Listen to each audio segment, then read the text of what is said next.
All right. In theory, this is one of those episodes that the writers decided to really heavily dive deep onto a specific character and made the story so intensely focused on that one character that the majority of the rest of the cast ended up as bit parts in the episode. Kind of a bummer, honestly, because what is meant to be the A plot in this episode is something that is almost completely worthless for TTRPG. Why? Because it is Data exploring his humanity by dating one of the members of the crew who recently had a breakup with someone. Um, yeah, I would personally avoid that particular aspect of the story like a plague when writing a module. I just don't see it as being all of that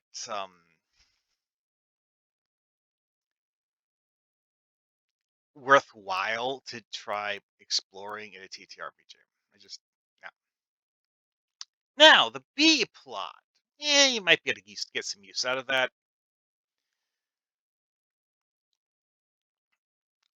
Okay, so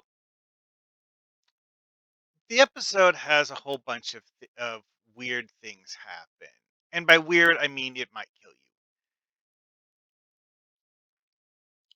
And that is where things get interesting. Oh, hey, look, it's this guy again.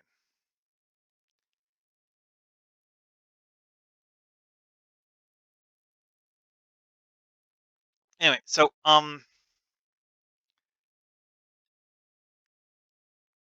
this is an episode where the main cast get used so sporadically that we end up with more minor characters than a lot of the other episodes. Although, again, the minor characters are often bit parts too. So, that's not like they're actually all that seen much. Genidosora is the only minor character that actually seen more than a handful of minutes. So, there's that. Van Mater was in, let's see here, one, two, three, four episodes. And this is the episode where she gets killed off. Kind of sucks, but hey, whatever. Helga Van Mater. Sure, why not? Anyway, like I said, though, yet another bit part. Again, like I say a lot of times, having minor characters that you sometimes use in stories is great. Even if you're going to kill them off for a emotional impact or to make the bad guy seem scary or to sell the idea that you are all in mortal danger because the place you are located is not fundamentally safe. And that is what the B plot was all about.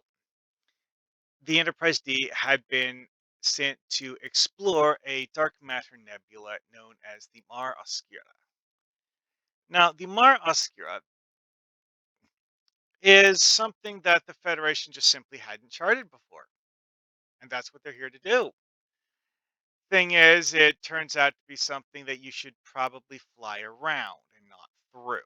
Because it has spatial anomalies, the specific nature of these spatial anomalies is that they will cause part of the ship to temporarily get shifted outside of three-dimensional space and then shifted back, which can kill people, like we saw with Van Hater, who got phased into the floor because the floor became intangible while she was standing on it, and then it became tangible again while she was in the void where the floor used to be.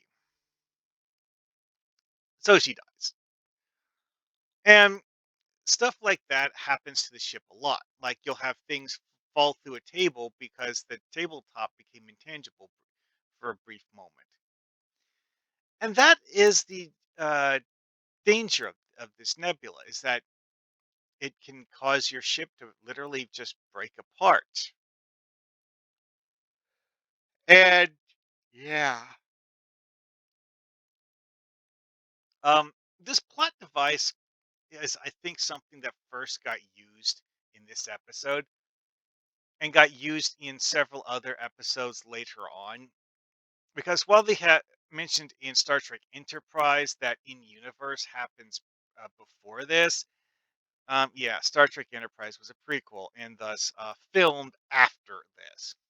So the dark matter cloud thing is something that has come up several times, and dark matter clouds have a variety of appearances. And, the whole idea that it's space that's not flat, space where it's very, very difficult to see that it's not flat. Oh boy. Now, that is something else that's an interesting question with this. Can you do, because like this one here, Rocks and Shoals in DS9, the name of the episode uses an analogy of it being the deep space version of hitting a reef.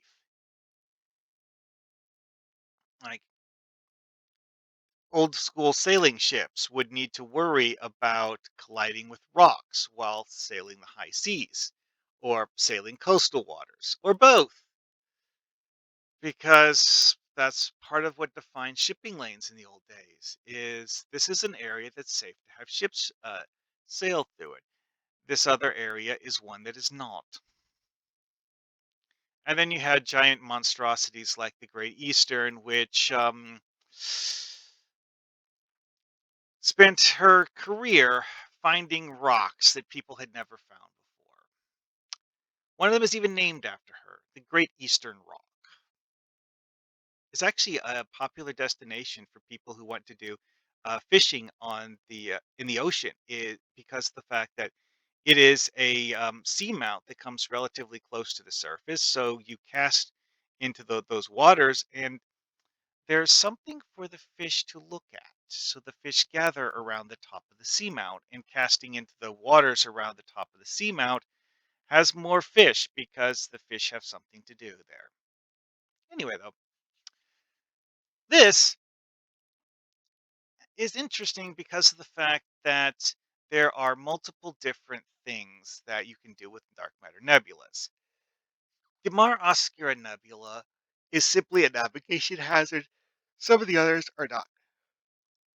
Get back to those when I get around to those, I guess. But the Mare Oscura Nebula has a lot of mystery. No one knows the layout of the Mare Oscura Nebula. And that's a big thing with this thing, and what I was getting at with the whole, like, cataloging rocks thing with the Great Eastern is that no one knew the Great Eastern Rock was a danger to shipping until the Great Eastern hit it and broke a piece off of it in her hull, but whatever.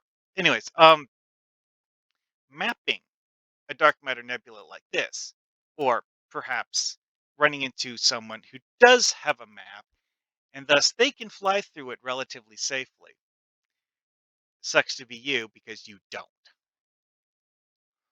Now, one thing that you could do is the idea that the hazards are kind of sort of shifting because, you often have nebulas with this visual of swirling clouds. So you could have these spatial distortions be slowly swirling and shifting, uh, along with the way that the clouds are shifting and swirling. Totally works. So, having a map might not work. Or maybe the real thing with having a map is that it's not a simple sensor suite. You need to, chart their courses, plot their progression over time, and so on and so forth. It's a very, very sci-fi thing, but something you could uh, use as a hazard for the players to deal with as part of a story. However, as I mentioned before, it's not a story in and of its own right. It's a hazard that's an obstacle to finishing the story. You need a real story. And in theory, which is what I'm ostensibly covering, the goal was actually to map the Mar Oscura. The Federation didn't have a map of Mar Oscura, so they sent the Enterprise to make one.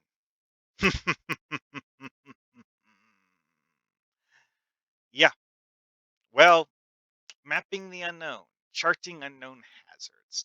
Have fun with that one.